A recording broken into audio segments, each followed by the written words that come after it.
Est-ce que la terre est physique? Oui, elle l'est bien. Ce n'est pas comme si la terre est physique, mais le ciel ne l'est pas. Ceux qui renient l'existence du ciel, je crois, d'un ciel physique, je crois qu'ils ont été dupés.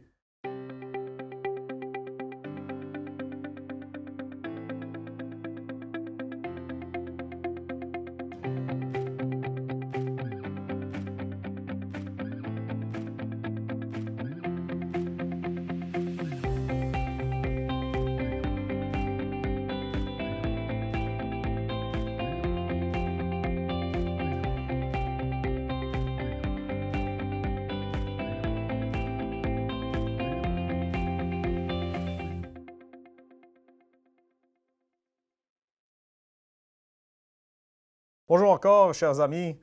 Georges Antonios, pasteur de l'Église baptiste de l'Espoir du Grand Montréal, Hope Baptist Church of Greater Montreal, un pécheur sauvé par la grâce de Dieu. Et c'est un honneur encore d'être avec Théo Vox dans le contexte de théologique pour prêcher la parole de Dieu. On va parler de choses au ciel. J'ai prêché une fois sur l'enfer. On va balancer les choses en prêchant sur l'enfer. Écoutez bien, Colossiens chapitre 3, versets 1 et 2. Paul, l'apôtre, nous dit, je lis dans la version de la Bible française King James, « Si donc vous êtes ressuscités avec Christ, cherchez ces choses lesquelles sont en haut, où Christ est assis à la main droite de Dieu. Mettez votre affection sur les choses d'en haut et non sur les choses sur la terre. » Comment peut-on bien obéir ce commandement de mettre nos affections sur les choses, Paul dit, qui sont en haut, si nous ne connaissons pas les choses qui sont en haut? Là, je sais qu'est-ce que vous allez peut-être penser, certains qui connaissent leur Bible, iraient à 1 Corinthiens, chapitre 2, parce qu'il nous semble qu'il y a un verset dans la Bible qui nous dit qu'on ne connaît pas ce qu'il y a au ciel. Pourquoi? On pense souvent à 1 Corinthiens, chapitre 2, ça c'est le verset 9, 1 Corinthiens 2, 9. Mais comme il est écrit, « L'œil n'a pas vu, ni l'oreille entendu, ni ne sont entrées dans le cœur de l'homme les choses que Dieu a préparées pour ceux qui l'aiment. » Et si on prend ce verset seul, on va dire, nous ne connaissons pas les choses qui sont au ciel. Mais attendez, lisons le verset dans le contexte. Vous savez, c'est quoi le prochain verset juste après ça? Ce que Paul va déclarer dans le verset 10. « Mais Dieu nous les a révélés par son esprit. » Donc il dit, comme il est écrit, « L'œil n'a pas vu, ni l'oreille entendu, ni ne sont entrées dans le cœur de l'homme les choses. » Qu'est-ce que Paul a dit dans Colossiens 3? « Mettez votre affection sur les choses en haut. » Ici, Paul dit qu'on ne peut même pas s'imaginer les choses que Dieu a préparées pour ceux qui l'aiment, mais Dieu nous les a révélées par son Esprit, car l'Esprit examine toutes choses, oui, même les choses profondes de Dieu. Donc, ce qu'il y a au ciel, c'est vrai, nous ne pouvons pas concevoir parfaitement, ni même en grande partie les gloires qui nous attendent et les plaisirs qui nous attendent. Mais nous avons quand même un degré de révélation sur ces choses. Et le chrétien devrait en être conscient parce que ces choses, cette connaissance de ce qui nous attend au ciel va nous énergiser à non seulement servir le Seigneur, mais à surmonter les vallées de nos vies. C'est vraiment la chose qui m'excite. C'est vraiment la chose qui repart mon moteur quand je suis déprimé, quand je ne suis pas vraiment motivé et que je pense aux gloires et je lis et j'étudie dans la Bible les gloires qui nous attendent, les plaisirs qui nous attendent. Hey, let's go, je suis prêt à partir maintenant. Mais il faut bien comprendre d'abord que s'il y a des choses au ciel, c'est que le ciel lui-même est une place et le ciel est physique. Gare à ceux qui voudraient vous faire croire que le ciel n'est pas physique ou que la Nouvelle Jérusalem n'est pas littérale. Nous n'avons aucune raison biblique, je dis bien biblique, de renier la littéralité de la Sainte Jérusalem et du ciel. La terre est bien physique, n'est-ce pas? Genèse chapitre 1, verset 1. Au commencement, Dieu créa le ciel et la terre. Question encore. Mini-étude biblique ensemble. Est-ce que la terre est physique? Oui, elle l'est bien. Et donc, par le principe de correspondance, de parallélisme, de miroitement, le ciel aussi doit être physique. Ce n'est pas comme si la terre est physique, mais le ciel ne l'est pas. Le ciel est tout aussi physique que la terre. Ceux qui renient l'existence du ciel, je crois, d'un ciel physique, je crois qu'ils ont été dupés. Car Satan sait bien comment l'homme raisonne. Si le ciel n'est pas une place physique, l'enfer ne serait pas une place physique. Et si l'homme ne craint pas l'enfer, il n'accourira pas vers le Seigneur Jésus-Christ pour le salut de son âme. La Bible dit ciel. Ils vont dire, cela veut dire le divin dominion, ou cela parle de communion. Mais il n'a pas dit communion, il a dit ciel. La Bible parle des places célestes. Ils vont dire, ça veut dire des états célestes. Mais la parole de Dieu n'a pas dit état céleste. Elle a bien dit des places célestes. La Bible parle de la Jérusalem céleste. Ils vont dire que cela veut dire la bénédiction parfaite. Mais la Bible n'a pas dit bénédiction parfaite. Elle aurait bien pu dire bénédiction parfaite. Bénédiction parfaite. Mais la parole de Dieu a dit la sainte Jérusalem. Vous serez surpris par les gens qui aujourd'hui renient la littéralité du ciel. C'est malheureux qu'on veut nous ôter cet espoir. Karol Wojtyla, vous vous rappelez de Karol Wojtyla, communément connu sous le nom du pape Jean-Paul II. Voici ce qu'il dit. Il dit que le ciel est une relation personnelle et vivante d'union avec la Sainte Trinité. C'est bien beau, mais le ciel est une place. Comment tu le sais? Lève les yeux, regarde, tu peux le voir le ciel qui existe. C'est le premier ciel, il y a plusieurs ciels, au moins 3 selon la Bible. Et la même place, le même type de mensonge va être projeté sur les gens par Wojtyla en parlant de l'enfer. Il va dire que c'est plus qu'une place physique. L'enfer est l'état de ceux qui librement et définitivement se séparent de Dieu. Ce n'est pas juste un état d'esprit, c'est une place. Ratzinger, qui était le pape Bénédicte, si vous vous rappelez de lui, qui a abdiqué son trône pour le pape présent, c'est Francis, pape jésuite. Ratzinger a dit « L'ascension ne veut pas dire, c'est-à-dire l'enlèvement de l'Église, l'ascension ne veut pas dire, ou l'ascension de Jésus-Christ, pardon, aussi, ne veut pas dire un départ vers une région lointaine du cosmos, mais bien la continuation proche de l'expérience de disciples comme source de joie. Hey, l'ascension ne veut plus dire ascension. Quand Jésus-Christ est monté au ciel, la Bible dit qu'il s'est assis à la droite du Père. Ce sont des locations géographiques, des emplacements géographiques. La Bible est claire là-dessus. Ne nous faisons pas croire que le ciel n'est pas une place. Écoutez, les bénédictions de la vie, c'est beau, les joies de l'esprit, absolument. La paix, l'amour, la joie. Mais imaginez-vous donc si votre bien-aimé n'était qu'esprit. L'amour souvent s'exprime en entrelaçant nos bien-aimés. La joie souvent s'exprime en tenant un bébé. C'est tangible et c'est Dieu qui a créé ça.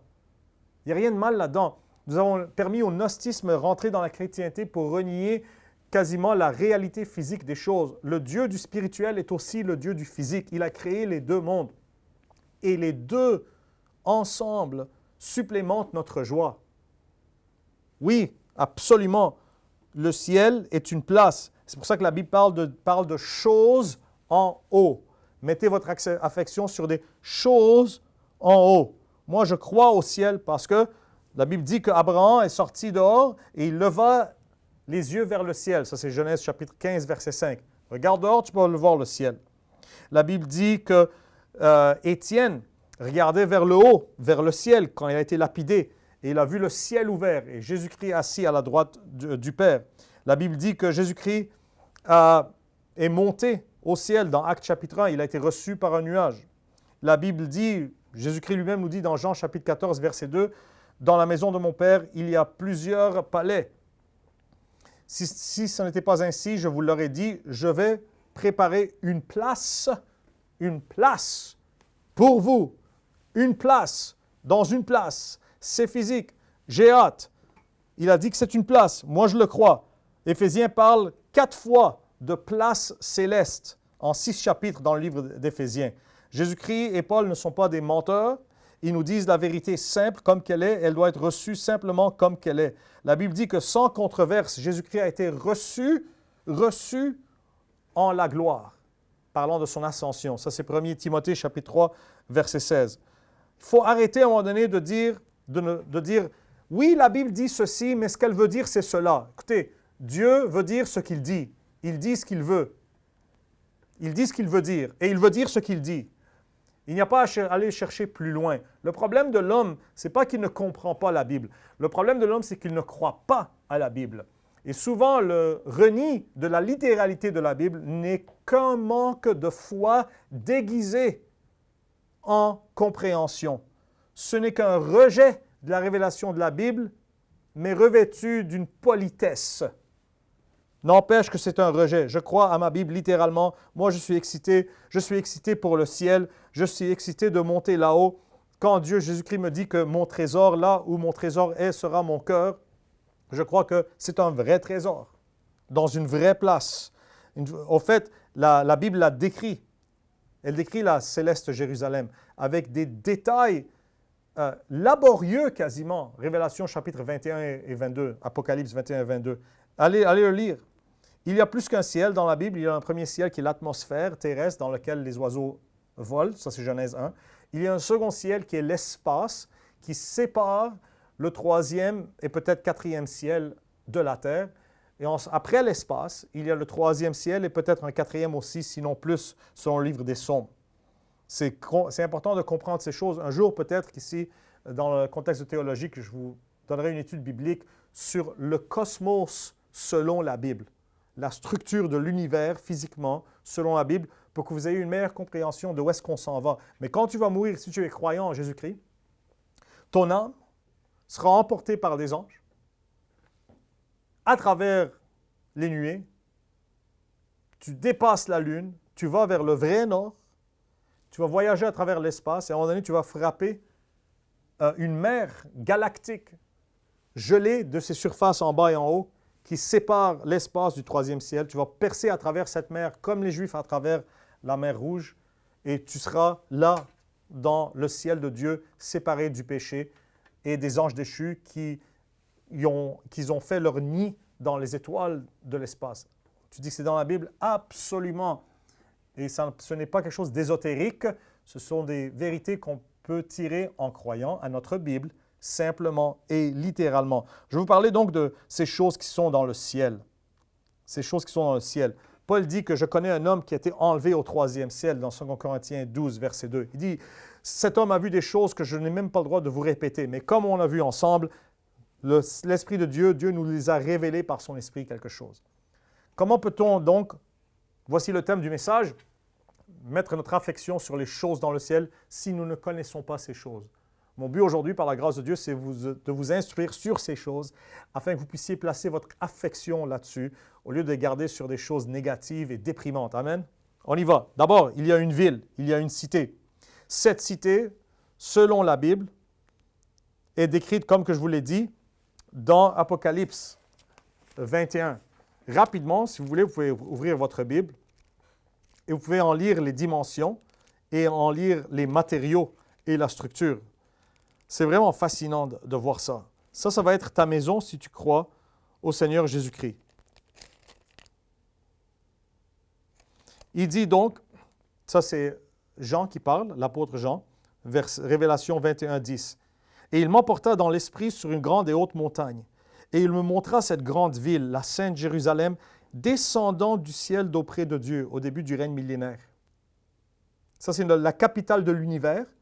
Et tu as un palais là-bas dans la maison du Père, si tu es croyant en le Seigneur Jésus-Christ. Cette ville, verset 11, ayant la gloire de Dieu, et sa lumière était semblable à une pierre des plus précieuses, comme une pierre de jaspe, claire comme le cristal. Et elle avait une grande et haute muraille, et avait 12 portes, et aux portes 12 anges, et des noms écrits dessus, lesquels sont les noms des 12 tribus des enfants d'Israël. À l'est 3 portes, au nord 3 portes, au sud 3 portes, et à l'ouest 3 portes. Et la muraille de la ville avait 12 fondations, et sur elle étaient les noms des 12 apôtres de l'agneau. Et celui qui me parlait avait un roseau d'or pour mesurer la ville, et ses portes, et sa muraille. Et la ville était quadrangulaire, et la longueur est aussi grande que la largeur. Donc les gens ici se l'imaginent comme un cube, mais une pyramide aussi satisferait la description ici, les mesures. Donc imaginez-vous une pyramide possiblement inversée aussi, une double pyramide. Et il mesura la ville avec le roseau 12 000 stades. Je vais vous dire c'est combien bientôt. Sa longueur et sa largeur et sa hauteur sont égales. Donc, la pyramide, comme je dis, satisfait cette description aussi. Et il mesura sa muraille 144 coudées selon la mesure d'un homme, c'est-à-dire de l'ange. Et la construction de sa muraille était de jaspe, et la ville était d'or pur, semblable à du verre clair. C'est littéral, ça. Je décris de la maison que tu vas avoir bientôt si tu crois en Jésus-Christ. En passant, il n'y a pas de taxe sur cette propriété. Et les fondations de la muraille de la ville étaient rehaussées de toutes sortes de pierres précieuses. La première fondation était de jaspe, la seconde de saphir, ça c'est bleu, la troisième une chalcédoine, la quatrième une émeraude, ça c'est verdâtre, la cinquième de sardonyx, la sixième de sardoine, la septième de chrysolite, la huitième de béryl, la neuvième de topaze, ça c'est une espèce de bleu, une espèce de bleu, la dixième de chrysoprase, la onzième une hyacinthe, violet, la douzième, améthyste c'est violet. Et les 12 portes étaient 12 perles. Chaque porte était d'une seule perle, et la rue de la ville était d'or pur, comme si elle était de verre transparent. Et ensuite il dit, et il montra, ça c'est 22.1, il me montra une rivière pure d'eau de vie claire comme du cristal provenant du trône de Dieu et de l'agneau. Et au milieu de sa rue, et sur les deux bords de la rivière, il y avait l'arbre de vie, lequel portait 12 sortes de fruits et produisait son fruit chaque mois. Et les feuilles de l'arbre étaient pour la guérison des nations. Et il n'y aura plus aucune malédiction, mais le trône de Dieu et de l'agneau sera en elle. Et ses serviteurs le serviront, et ils verront sa face, et son nom sera sur leur front. Pour vous donner une idée des dimensions, 12 000 stades. En termes de kilomètres, c'est 4300 km en longueur, 4300 km en largeur, 4300 km en hauteur. Imaginez-vous donc une pyramide. Et aussi, selon si les fondations sont effectivement en dessous, comme on peut se les imaginer, 4300 km en profondeur. Donc, c'est 4300 à la puissance 3, sinon à la puissance 4. Peut-être à la puissance 4. Il faudrait que je check mes maths. Certainement à la puissance 3.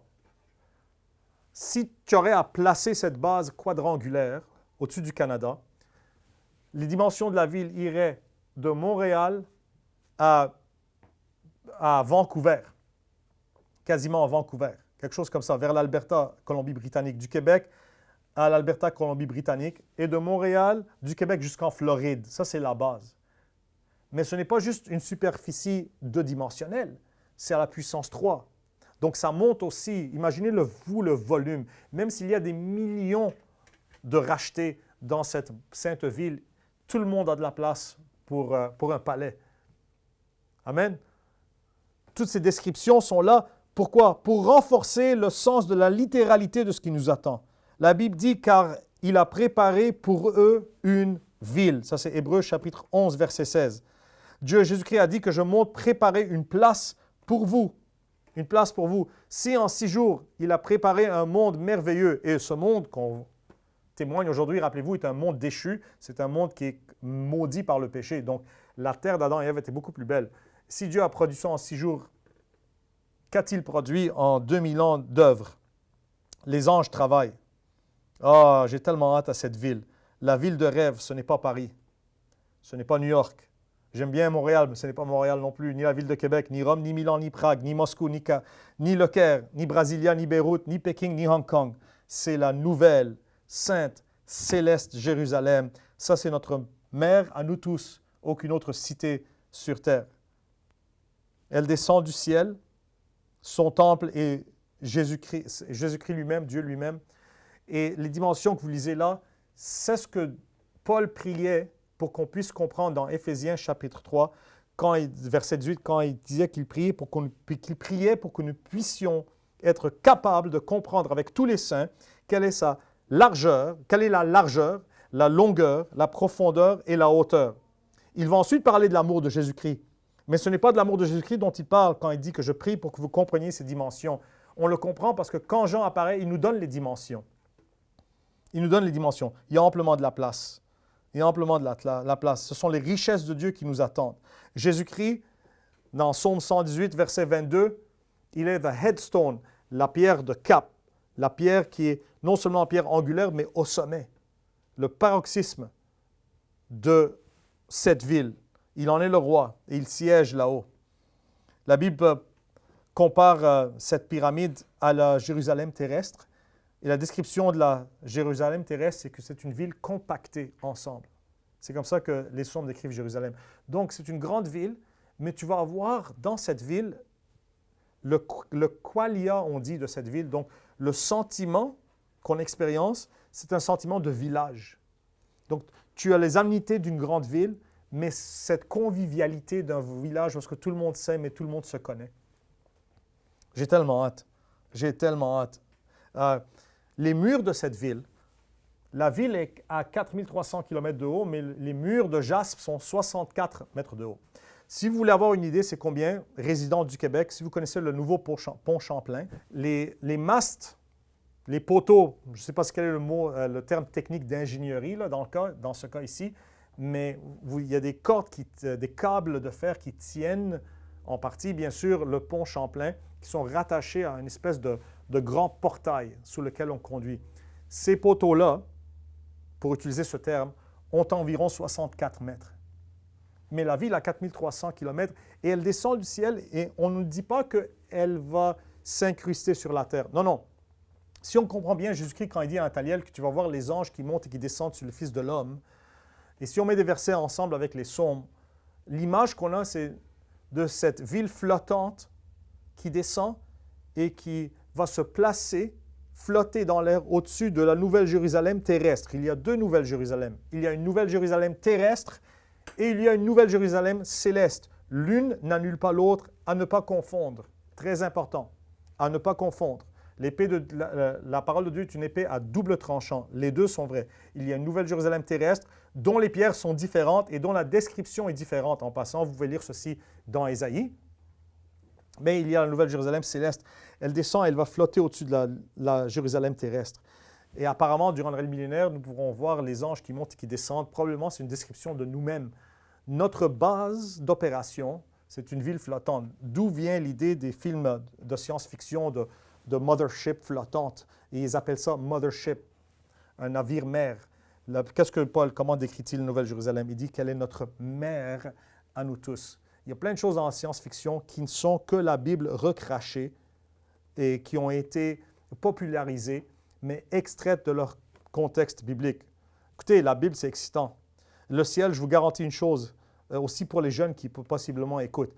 C'est pas comme dans les cartoons Tom and Jerry, là, où est-ce que Tom il meurt puis il est assis sur un ange à jouer une harpe à l'éternité. C'est l'image que Satan veut populariser dans l'esprit des jeunes, que le ciel, c'est plate. En enfer, tu fais le party, mais au ciel, tu joues la harpe, puis moi, je ne sais même pas jouer une harpe. Mais non, c'est beaucoup plus que ça. Beaucoup plus que ça. Qu'est-ce qu'il y a? Quand Paul nous dit, mettez votre affection sur les choses en haut. Il y a une ville. Qu'est-ce qu'il y a dans cette ville? Un palais. Un palais. Une demeure. Un manoir. Pas juste une maison, là. C'est pas un 3,5, là. Vous connaissez la chanson québécoise, là? Et toi, mon petit gars, j'ai oublié c'est quoi les paroles. Il dit, dans ton 3,5, moi j'étais dans un 3,5. J'étais marié avec une femme puis une petite fille dans un 3,5. Hey, tu vas aller au ciel, là, regarde bien ce que Jésus-Christ dit, qu'est-ce que tu vas avoir là-haut. Tu vas avoir plus qu'un 4,5 même. Puis si tu rêves d'une maison, tu vas avoir plus qu'une maison. Que votre cœur ne soit pas troublé, Jean 14, Jésus-Christ lui-même qui nous parle. Vous croyez en Dieu, croyez aussi en moi. Dans la maison de mon Père, il y a beaucoup de manoirs. Tu as déjà vu un manoir? C'est beau, c'est grand, il y a de la place en masse. Si cela n'était pas ainsi, je vous l'aurais dit, je vais préparer une place pour vous. C'est physique, ça. Et si je m'en vais et prépare une place pour vous, je reviendrai et vous recevrez à moi-même afin que là où je suis, vous puissiez y être aussi. Ouh! C'est pas une chambre. C'est pas une chambre. C'est pas un sous-sol. C'est pas un intergénérationnel. Mais peut-être ça l'est. Si tu veux avoir une idée, c'est quoi? Parce qu'il dit la maison de mon père, mais plusieurs manoirs. La royauté britannique, plusieurs royautés. Mais en ce qui nous concerne ici au Canada, si vous voulez une illustration plus à portée de main, regardez la royauté britannique. Ils vont avoir un grand palais pour la famille royale. Et quand le fils du roi se marie, il amène sa femme, son épouse avec lui. Ils vont rajouter une aile à ce manoir.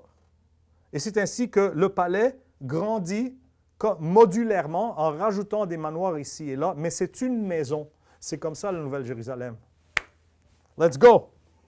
Let's go! Je vivais à un moment donné à l'ouest de l'île à Montréal.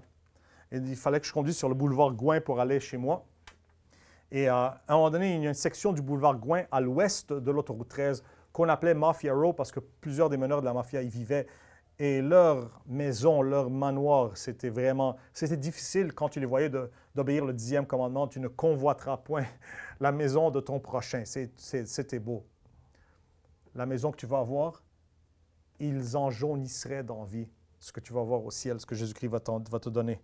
En plus, tu es protégé. Nicolas Rizzuto a été tué dans sa maison de multimillions de dollars en prenant son café dans sa propre cuisine. Là-haut, tu n'as pas à t'en faire. Tu n'as pas à t'en faire d'inspecteur et de payer des taxes et de déluge.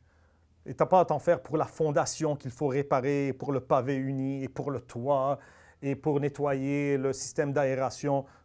Tout ça, il n'y a pas de péché, il n'y a pas de corruption. Ah, j'ai tellement hâte. Je conduisais sur ce boulevard un jour et je vois deux jeunes en dehors de la muraille du manoir des Saputo sur le boulevard Gouin. Ils observaient la muraille et j'ai senti qu'ils planifiaient l'escalade de la muraille, chose très dangereuse à faire physiquement et parce que c'est la maison Saputo. Donc j'ai garé ma voiture et je suis avancé pour leur parler. Je dis, « Hey les gars, le Seigneur m'a mis sur le cœur de descendre vous parler. Que pensiez-vous faire? Est-ce que vous pensez vraiment... j'ai l'impression que vous pensez escalader cette muraille. C'est une belle maison, hein? » Et ils me regardaient comme un peu coupable. Ils y pensaient vraiment. Tu sais, je leur expliquais, il y a une muraille qui te sépare. Ces gens-là, je ne sais pas, personnellement, je ne les connais pas, les Saputo, mais je suppose, statistiquement, qu'ils ne connaissent pas le Seigneur Jésus-Christ. Ils ont leur richesse dans ce monde, mais ils vont mourir et ils vont tout laisser derrière eux. Ils ne prennent rien avec eux. Tu peux avoir un manoir gratuitement si tu mets ta foi en le Seigneur Jésus-Christ. Et tu n'as pas besoin d'escalader cette muraille. Jésus-Christ l'a escaladée pour toi. Il t'y amènera. Merci Seigneur Jésus-Christ. Vous savez qu'est-ce qu'il y a d'autre? Bon, tu es dans une ville. Tu es avec ta famille. Nous sommes avec nos frères et sœurs chrétiens pour l'éternité. C'est bien beau. Nous avons une maison. Tu sais qu'est-ce qui va aussi bien avec une maison et une famille? Des pets. Des petits chiens, des chats, des animaux de compagnie. Mais oui. Vous savez, 2 Corinthiens chapitre 12, y a-t-il des animaux au ciel? Oui, mais ils ne sont pas faits de chair. Ils sont faits en esprit et de feu. Une des façons que tu peux le prouver assez simplement, 2 Corinthiens chapitre 12, voici Paul qui parle. Il dit, rappelez-vous, on parle de choses en haut pour qu'on y mette notre affection. Il dit, ce n'est pas opportun sans doute de me glorifier, 2 Corinthiens 12, 1, j'en viendrai aux visions et aux révélations du Seigneur. J'ai connu un homme en Christ qui, il y a plus de 14 ans, soit dans le corps, je ne puis le dire, ou soit hors du corps, je ne puis le dire, Dieu le sait, un tel homme fut enlevé jusqu'au 3e ciel. Et j'ai connu un tel homme, soit dans le corps ou hors du corps, je ne puis le dire, Dieu le sait, comment il fut enlevé au paradis. Au paradis. Vous voulez une preuve qu'il y a des animaux au ciel? Le paradis, selon Paul, est maintenant dans le 3e ciel. Mais le paradis, selon Révélation, chapitre 2, verset 7, il dit, « Celui qui a une oreille, qu'il écoute ce que l'Esprit dit aux églises, à celui qui surmonte, donnerai-je de manger de l'arbre de la vie qui est au milieu du paradis de Dieu. » Jésus-Christ a dit, l'arbre de la vie au milieu du paradis de Dieu. Mais le paradis de Dieu, c'était le jardin d'Éden. Et qui avait-il dans le jardin d'Éden? Avec Adam et Ève? Des animaux. C'est la raison pour laquelle, quand Élisée est entouré par les armées syriennes pour l'appréhender dans 2 Rois chapitre 6, il prie pour son serviteur, pour que Dieu lui ouvre les yeux, ayant dit à son serviteur que ceux qui sont avec nous sont plus nombreux que ceux qui sont contre nous. Et quand Dieu ouvre les yeux du serviteur, que voit-il? Des chevaux de feu et des chariots de feu célestes. Oh, j'ai hâte à ça. En parlant, tu vas voir un pet, tu vas voir un cheval de feu. Tu vas voir, il faut un char. Il faut une belle voiture qui va avec la belle demeure, dans la belle ville. Il faut une voiture aussi. Je vous raconte une histoire. Un jour, j'étais dans une organisation chrétienne qui s'occupait des démunis. Et puis, souvent, des gens qui étaient dépendants aux jeux, aux drogues, à toutes sortes de choses qui venaient s'intégrer dans le programme pour qu'on puisse les aider par la parole de Dieu, par des soutiens divers pour les aider à surmonter cette vie. Et souvent, c'était des gens pauvres qui nous venaient, mais des fois, il y avait des riches que la drogue avait détruites. Donc, un jour, je reçois un de ces hommes qui m'est assigné. C'est un riche. Je ne peux pas communiquer son nom, bien sûr. On protège la vie privée des gens. Mais c'était quelqu'un de très riche, qui aurait été connu à Montréal. Il a été détruit par le crack. Il était si riche qu'il avait un chèque de 23 000 $ dans sa poche quand il est arrivé, qu'il avait oublié. J'aimerais bien ça, oublier un chèque de 23 000. On m'avait fait, mes patrons m'avaient dit, ce gars-là, on va voir comment ça va être. Quand il se réveille de son sommeil de 24 heures, il avait quelque peu honte d'être à l'organisation chrétienne, d'être assigné. J'étais jeune homme dans ce temps, dans la vingtaine. Et il voulait me faire savoir, il voulait faire savoir au jeune homme avec qui je travaillais. Il voulait me faire savoir que lui, ce n'était pas comme les autres démunis, ce n'était pas un démuni, il n'était pas comme les autres dépendants. Moi, je suis un riche, moi, je suis un homme à succès, moi, je suis un businessman, moi, je suis connu. C'est juste le crack qui m'a amené ici, mais je vais m'en sortir. Alors, il commence à me montrer des photos de ses possessions. Il me montre des photos de motos qu'il a aux États-Unis, de super voitures qu'il a aussi au Canada. Il me montre une photo d'un Barracuda Supercharger. Un Barracuda, la voiture Barracuda des années 60. Il me dit, tu vois cette voiture? Juste 60 de ces voitures n'ont jamais été produites et j'en ai une. Bon, je regarde ça. Peut-être que vous savez c'est quoi une Barracuda. Je regarde ça, c'est impressionnant. Je l'écoute, je laisse parler. Il voulait m'impressionner. Ça lui prend 10 minutes pour me décrire ses voitures.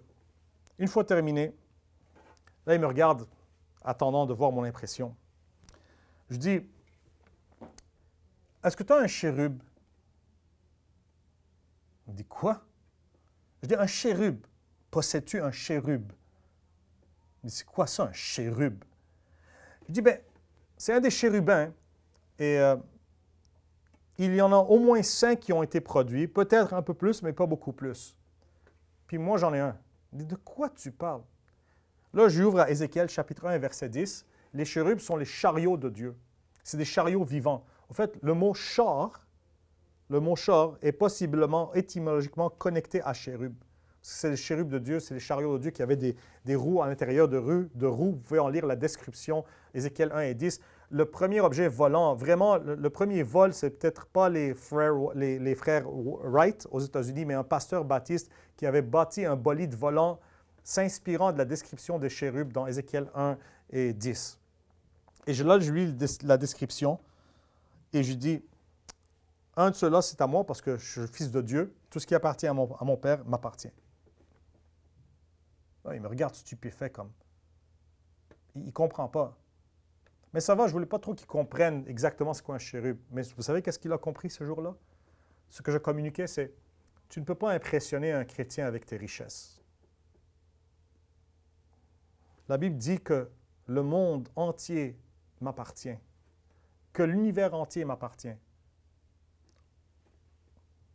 Du fait que je suis héritier de Dieu en Jésus-Christ, à cause de Jésus-Christ. Et toi aussi, si tu crois en lui. J'ai un chérub. Tu vas voir un chérub. Tu vas voir un cheval blanc. La Bible dit dans Révélation chapitre 19 que les armées, ça c'est Révélation 19, 14, les armées qui étaient au ciel le suivaient sur des chevaux blancs. Blancs de feu. Hey. Your own pet. C'est un animal de compagnie à toi. Ça, c'est vraiment à toi. Ce n'est pas n'importe quel cheval qui va t'être assigné. Il va t'être assigné, tu vas avoir une relation pour la vie comme Lucky Luke et Jolly Jumper ensemble. Moi, je soupçonne, ça c'est une théorie, je n'enseigne pas ça dogmatiquement, mais connaissant le Seigneur, je soupçonne que le cheval blanc sur lequel Jésus-Christ revient, je soupçonne que c'est l'âne même sur lequel Jésus-Christ est entré à Jérusalem, dans son entrée triomphale, que Jésus-Christ va le ressusciter et le glorifier. Et quand je racontais ça à l'église, quelqu'un m'a dit « Hey, mais ça arrive dans le film Shrek, l'âne devient un cheval blanc. Ouais, » Voilà, tout est dans la Bible. Tout est dans la Bible. Qu'est-ce que tu as aussi au ciel? Qu'est-ce qui t'attend? Une demeure. Oh, j'ai oublié, très important, ça c'est le fun. En parlant de manoir. Un manoir, ça vient avec des serviteurs, hein? Les anges. Ça vient avec une arrière-cour et une avant-cour. Ça vient avec toutes sortes de choses qui accompagnent un manoir. J'ai hâte de voir ça, la relation qu'on va avoir avec les anges. Vous êtes de la royauté en Jésus-Christ. Vous êtes de la royauté. Vous allez avoir des serviteurs parce que vous êtes de la royauté en Jésus-Christ. Mais d'abord, Dieu, vous nous enseignez l'humilité. Sinon, on serait des monstres d'orgueil. Mais il y aura des serviteurs assignés à vous, dans votre manoir. Il y aura du travail à faire en passant, ça c'est une autre prêche. Mais il y a des choses merveilleuses qui nous attendent là-haut. La Bible parle là-haut que Jésus-Christ, dans Psaume 45, il est sorti des palais d'ivoire. Les palais d'ivoire. Il y a des palais faits en ivoire au ciel. Des palais faits en ivoire, des palais entiers faits en ivoire. Et on ne parle pas juste d'un ivoire terrestre, mais d'un ivoire céleste, comme les perles qui forment les portails de la céleste Jérusalem. Ce n'est pas difficile à moi de croire. Dieu peut créer avec sa parole. Je vous l'ai dit, l'homme n'a pas de la difficulté à comprendre la Bible autant qu'il a de la difficulté à croire la Bible. On manque de compréhension car on manque de foi. Des fois, il faut croire à ces choses tout comme un enfant. D'où notre sens d'émerveillement. Les enfants sont épatés par ce que on leur décrit, parce qu'ils le croient. On a perdu notre sens d'émerveillement parce qu'on nous a enseigné de ne plus croire à la littéralité des promesses. J'ai hâte. Man, tu sais une autre chose que tu vas avoir au ciel, un nouveau corps. Un nouveau corps. Nous sommes prédestinés à ce nouveau corps. Quand la Bible parle dans Romains chapitre 8, ça parle de l'adoption de notre corps. Quand la Bible parle de prédestination, ce n'est pas la prédestination d'un homme perdu au salut, mais c'est la prédestination d'un homme sauvé à être conforme à l'image physique de Jésus-Christ, c'est-à-dire à avoir un corps de résurrection semblable à celui du Seigneur Jésus-Christ. Écoutez bien, Romains chapitre 8, verset 23, et le contexte, c'est la glorification et la délivrance de notre corps de la souffrance, de la maladie et de la mort. La promesse étant, Romains chapitre 8, verset 23, et non seulement eux, mais nous-mêmes aussi, qui avons les prémices de l'Esprit. Vous vous rappelez? C'est pour les sauver, la prédestination. C'est-à-dire que nous-mêmes gémissons en nous-mêmes en attendant pour l'adoption, c'est-à-dire la rédemption de notre corps. De notre corps. Ça, c'est le contexte. Je descends au verset 29. « Car ceux qu'il connaissait d'avance, il les a aussi prédestinés, pas à être sauvés, à être conformes à l'image de son Fils. » L'image du Fils, c'est quoi? Afin qu'il puisse être le premier-né parmi beaucoup de frères. Dans Colossiens chapitre 1, la Bible dit que Jésus-Christ est le premier-né d'entre les morts. Donc avec cette référence et avec le contexte du corps, la Bible te dit que tu vas être conforme, si tu es sauvé, ta destination est fixée, tu vas avoir un corps conforme à l'image physique de Jésus-Christ. Tu sais qu'est-ce que Jésus-Christ pouvait faire avec son corps? À un moment donné, les chrétiens étaient réunis dans l'évangile de Jean. Ils étaient réunis ensemble un dimanche. Et la Bible dit qu'il est apparu en leur sein.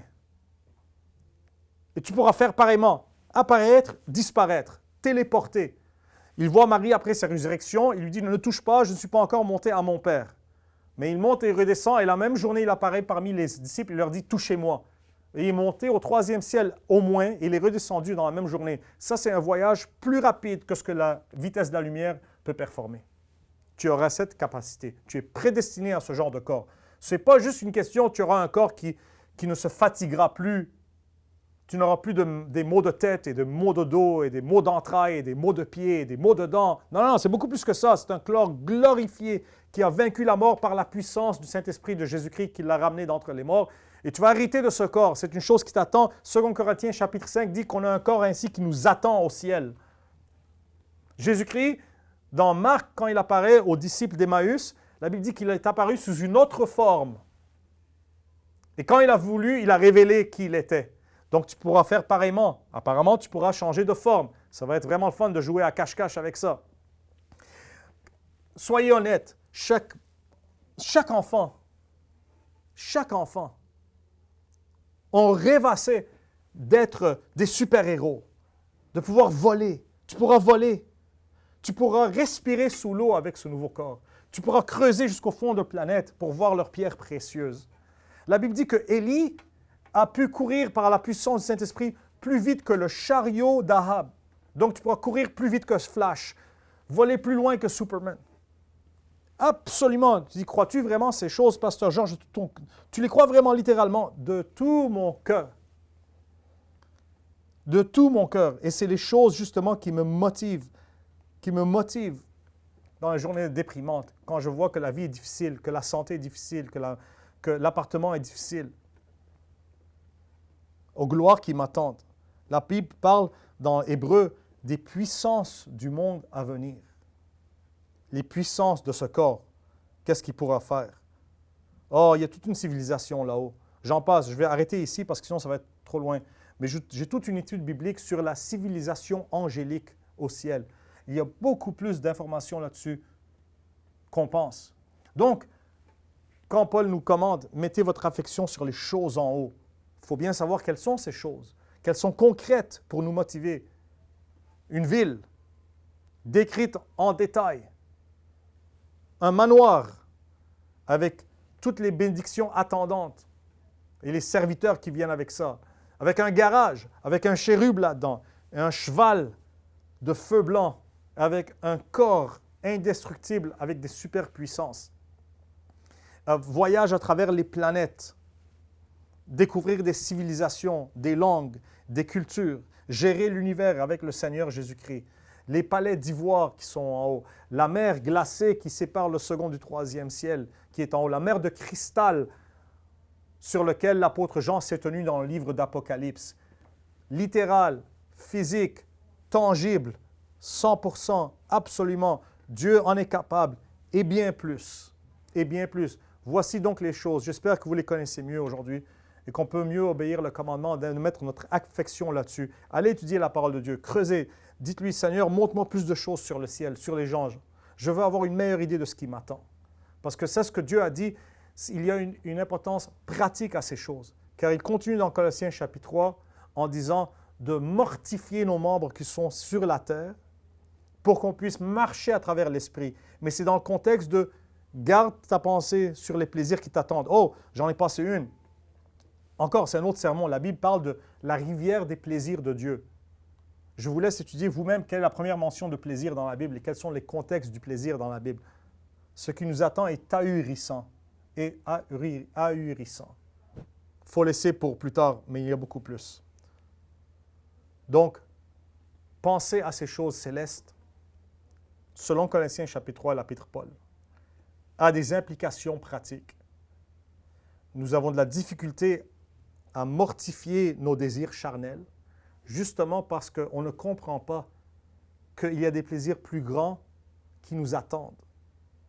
Sachant cela, ça m'aide à garder mon corps en subjection pour marcher selon l'Esprit, sachant qu'un jour je serai libéré de cette chair. Elle sera transformée et je pourrai prendre mon héritage physique et littéral glorieux en Jésus-Christ. Oh Seigneur Jésus-Christ, que tu reviennes aujourd'hui et qu'on puisse hériter aujourd'hui. Que Dieu vous bénisse, mes chers amis. Si vous en voulez plus, mon nom est Georges Antonios, je suis pasteur de l'Église baptiste de l'Espoir du Grand Montréal. Je suis un pécheur sauvé par la grâce de Dieu et rien de plus. On prêche en anglais, Hope Baptist Church of Greater Montreal. Nous sommes à Côte-des-Neiges. On voudrait un jour partir en service francophone, prier pour nous et continuer de prier pour Théovox et pour Théologique, pour que la parole de Dieu continue à sortir d'ici. C'est vraiment un honneur d'être là et de ministrer à vous la parole de Dieu. Que Dieu vous bénisse, gardez-nous en prière. Merci.